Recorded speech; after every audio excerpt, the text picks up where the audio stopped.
ETF index mutual funds నేర్చుకుని stock మార్కెట్లో రాణించాలనుకుంటున్నారా? వెంటనే ఈ నెంబర్కి కాల్ చేయండి.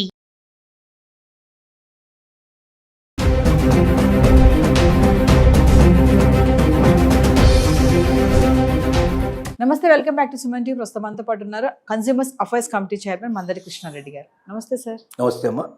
సార్, మన అమెరికా వదిలి మన ఇండియన్స్ చాలా మంది బ్యాక్ వచ్చేస్తున్నారు. మామూలుగా అమెరికా అంటే మనం ఒక వీడియోలో మాట్లాడుకున్నాం, చాలా మంది అక్కడ ఏదో ఒక పని చేసి బతికేద్దామని వెళ్ళిన వాళ్ళు చాలా మంది ఉంటారు. కానీ ఇప్పుడు ఏంటంటే అక్కడ ఉండలేక వచ్చేస్తున్నారు మన వాళ్ళందరూ కూడా. ఇదంతా కూడా ట్రంప్ ఎఫెక్టే అనుకోవచ్చా, ఇంకేమైనా కారణాలు ఉంటాయంటారా? 100% ముందు ట్రంప్ ఎఫెక్ట్ ఎక్కువ భాగం, కొంత భాగం ఏంటంటే ఏ ఎఫెక్ట్ కూడా కొంత ఉందని చెప్పుకోవచ్చు. కానీ ఇప్పుడు మాత్రం ఎక్కువగా ట్రంప్ ఎఫెక్ట్ ఎక్కువ కనపడుతుంది.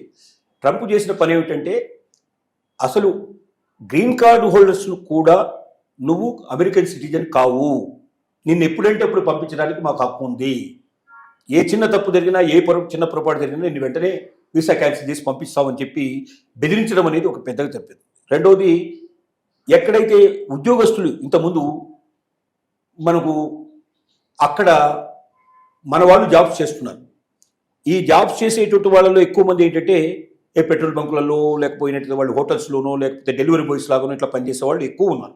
వ్యవసాయ కేంద్రాల్లో పనిచేసే వాళ్ళు చాలా ఎక్కువ మంది ఉన్నారు. వీళ్ళు గతంలో ఏం చేసేవాళ్ళు అంటే ఎక్కువ గంటలు పనిచేసేవాళ్ళు. వీళ్ళకి అన్ని గంటలు పనిచేయడానికి రైట్ లేదు. అక్కడ అమెరికన్ చట్టాల ప్రకారంగా లిమిటెడ్ అవర్స్ మాత్రమే పనిచేయాలి అనేది ఉంది. వాళ్ళకి జీతం కూడా ఎక్కువ ఇస్తున్నట్టుగా చూపించాల్సిన అవసరం ఉంది. మరి అమెరికన్స్ని పెట్టుకుంటే చాలా ఎక్కువ జీతం ఇవ్వాల్సిన పరిస్థితి ఏర్పడుతుంది. కాబట్టి ఇండియన్ ఆపరేషన్లు పెట్టి వాళ్ళు ఒక రకంగా తక్కువ ఖర్చుతో నడిపించేందుకు ప్రయత్నం చేస్తూ ఉన్నారు వాళ్ళ వ్యాపారాన్ని. ఇప్పుడు ట్రంప్ తీసుకొచ్చిన చట్టాలన్నీ కూడా చాలా స్ట్రిక్ట్గా ఉండడం వల్ల అలాంటి వాళ్ళని అకామిడేట్ కష్టంగా ఉంది. కాబట్టి అలాంటి వాళ్ళని వెళ్ళిపోవాలని చెప్పి పంపించాల్సిన పరిస్థితి ఏర్పడుతుంది. చాలామందిని వీసాలు ఎక్స్టెండ్ చేసుకుంటూ అక్కడ ఉన్న వాళ్ళు చాలామంది ఉన్నారు. అంటే వీసా లేదు వాళ్ళకి, వాస్తవంగా 6 నెలలకు గడువుకి వెళ్ళారు, కానీ అక్కడే స్థిరపడిపోయారు. అంటే వాళ్ళందరూ కూడా ఒక రకంగా ఇల్లీగల్ ఇమిగ్రేట్స్ కిందనే లెక్క వాళ్ళు. ఇప్పుడు ఇంతకుముందు పెద్దగా ఎవరు పట్టించుకోలేదు. ట్రంప్ కన్నా ముందు ఉన్నవాళ్ళు, బైడెన్ కానీ వాళ్ళు కానీ ఎవరు కానీ పట్టించుకున్న పరిస్థితిలో ఉంది. ఏదో వచ్చారు, ఒకసారి అమెరికా వచ్చారు, ఇక్కడ సెటిల్ అయ్యారు, ఏదో ఒక పని చేసుకొని బతుకుతున్నారు. ఇక్కడి వాళ్ళు కూడా చాలా అవసరం కదా అనే ఉద్దేశంతో దృక్పథంతో నడిచిపోయింది. కానీ ఇప్పుడు ట్రంప్ వచ్చిన తర్వాత అలాంటి వాళ్ళందరినీ ఏరి బయటకు పంపించేస్తున్నాడు. ఆయన పట్టుకొని బలవంతంగా సంకెళ్ళు వేసి పంపించేదానికన్నా మనంతరం మనం వెళితే చాలా బెటరు. అనవసరంగా ఇక్కడ ఉండి ఆ రకమైన అవమానంతో మనం వెళ్ళేదానికన్నా పోవడం చాలా మంచిది. ఎలాగో ట్రంప్ మనం బతకనీయడు, 3 ఏళ్ల పాటు వెతికి మనల్ని పట్టుకుంటాడు. తర్వాత కూడా ట్రంప్ మీద విపరీతంగా ఒక రకంగా అంటే 2 రకాలు ఉన్నాయి. వ్యాపారాలు నష్టపోవడం వల్ల కొంతమంది వ్యాపారస్తులు వ్యతిరేకమైనారు.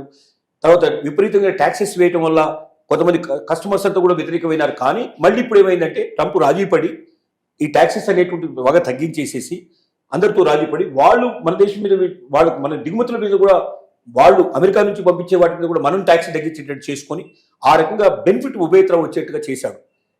మొదట బాగా ఇబ్బంది పడ్డటువంటి అమెరికన్స్ కూడా ఇప్పుడు ఏం గ్రహించారంటే మన అమెరికాకు చాలా మేలు జరిగింది, మన ట్యాక్సెస్ కూడా ఇతర దేశాల్లో మన వస్తువులు ఎక్కువ అమ్ముకునే పాసిబిలిటీ ఏర్పడుతుంది, కాబట్టి మనం ఇండస్ట్రీస్ బాగా డెవలప్ చేసుకోవచ్చు, ఎంటర్ప్రెన్యూర్షిప్ డెవలప్ చేసుకోవచ్చు అనే ఉద్దేశం కూడా ఉన్నారు. కాబట్టి రోజు రోజుకి మళ్ళీ కొంచెం ట్రంప్కు సపోర్ట్ పెరిగే పరిస్థితి ఏర్పడింది. ఈ పరిస్థితుల్లో ఈ సిచ్యువేషన్స్లో ఇక ట్రంప్ మనల్ని ఎలాగూ ఇక్కడ ఉండనివ్వడు, కాబట్టి మనం జాగ్రత్త పడి ముందే వెళ్ళడం మంచిది. ఎలాగో ఉద్యోగం చేసుకోలేకపోతున్నాం, ఉపాధి చేసుకోకపోతున్నాం, కోల్పోతున్నాం మనం అనేటువంటి ఉద్దేశంతో ఎవరైతే ఇల్లీగల్ ఇమిగ్రేట్స్ ఉన్నారో వాళ్ళందరూ వెంటనే వెనక్కి వచ్చే ప్రయత్నాలు చేస్తున్నారు. ఈవెన్ ఏ ఎఫెక్ట్ కూడా ఉండడం వల్ల ట్రంప్ కాకుండా ఆర్టిఫిషియల్ ఇంటెలిజెన్స్ కూడా కొంత పని చేస్తుంది. ఎందుకంటే ఇప్పుడు మనం చూస్తున్నాం అక్కడ మనిషి చేసే పనిని అది చేస్తుంది. ముఖ్యంగా భారతీయులు ఎందుకు కోరుకుంటున్నారంటే భారతీయుల్లో లీడర్షిప్ ఉంది, భారతీయులు ఎగ్జిక్యూటివ్ చేసేటువంటి అవకాశం ఉంది. ఇప్పుడు మనం చూస్తే పెద్ద పెద్ద కంపెనీలందరికీ భారతదేశం నుంచి వెళ్ళిన వాళ్ళు, ముఖ్యంగా సౌత్ ఇండియా నుంచి వెళ్ళిన వాళ్ళు హెడ్స్గా ఉన్నారు. పెద్ద పెద్ద కంపెనీస్కి అందరికీ మనకు మైక్రోసాఫ్ట్ చూసినా లేకపోతే ఇంకోటి చూసినా ప్రతి కంపెనీకి మన వాళ్ళు హెడ్స్గా ఉన్నారు. అంటే ఒక పెద్ద ఆర్గనైజేషన్ నడపగలిగేంత లీడర్షిప్ క్వాలిటీస్ మన దగ్గర ఉన్నాయి.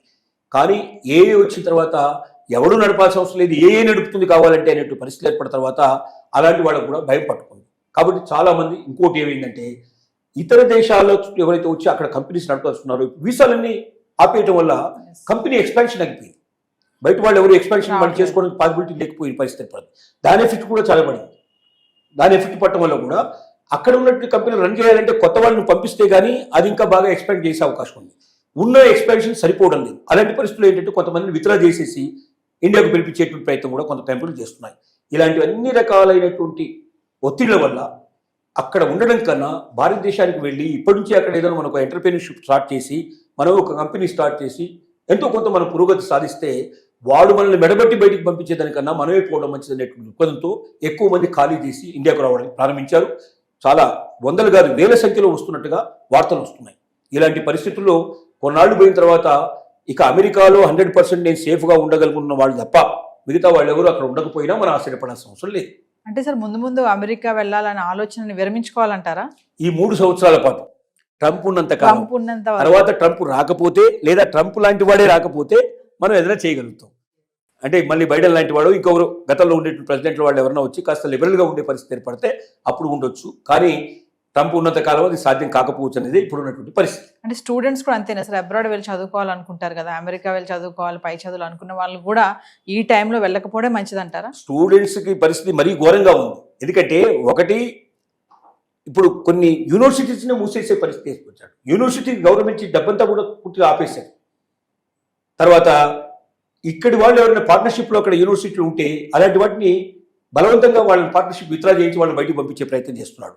తర్వాత స్టూడెంట్స్కి వాళ్ళు అక్కడ కొంతకాలం అంటే అయిపోయిన తర్వాత కూడా వాళ్ళు ఉండడానికి ఒక 3 ఏళ్ళు 2-3 ఏళ్ళు ఉండడానికి ఇంతకుముందు అవకాశం ఉండేది. అలా ఉండి వాళ్ళు జాబ్ సెర్చ్ చేసుకోవడానికో లేకపోతే ఇంకా పై చదువులు చదువుకోవడానికో అవకాశం ఉండేది. ఇప్పుడు అది లేదు. నీది అయిపోగానే నీ చదువు అయిపోయిన మరుక్షణం నువ్వు వెంటనే టప్పా కట్టేసుకుని నువ్వు ఇంటికి వెళ్ళిపోమని చెప్పేస్తున్నారు.